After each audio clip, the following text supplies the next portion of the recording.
पतरस की पहली पत्री अध्याय 5।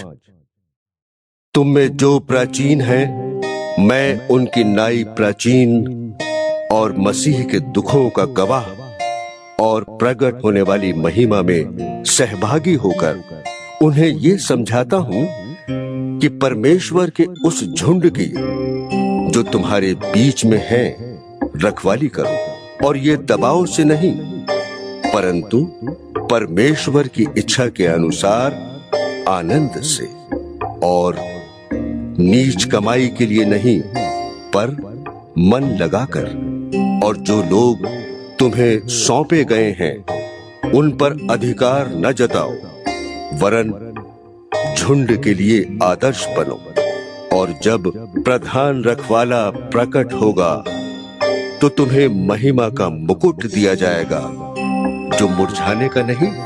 हे नवयुवकों, तुम भी प्राचीनों के अधीन रहो, वरन तुम सब के सब एक दूसरे की सेवा के लिए दीनता के कमर बांधे रहो, क्योंकि परमेश्वर अभिमानियों का सामना करता है परंतु दीनों पर अनुग्रह करता है। इसलिए परमेश्वर के बलवंत हाथ के नीचे दीनता से रहो, जिससे वो तुम्हें उचित समय पर बढ़ाए, और अपनी सारी चिंता उसी पर डाल दो, क्योंकि उसको तुम्हारा ध्यान है। सचेत हो और जागते रहो, क्योंकि तुम्हारा विरोधी शैतान गरजने वाले सिंह की नाई इस खोज में रहता है कि किसको फाड़ खाए।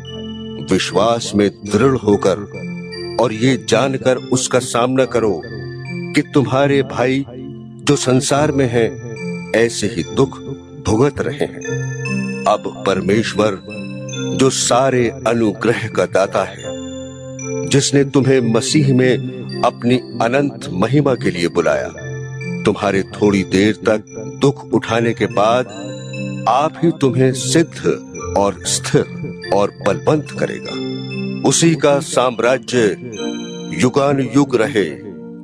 आमीन। मैंने सिलवानुस के हाथ, जिसे मैं विश्वास योग्य भाई समझता हूं, संक्षेप में लिखकर तुम्हें समझाया है, और ये गवाही दी है कि परमेश्वर का सच्चा अनुग्रह यही है।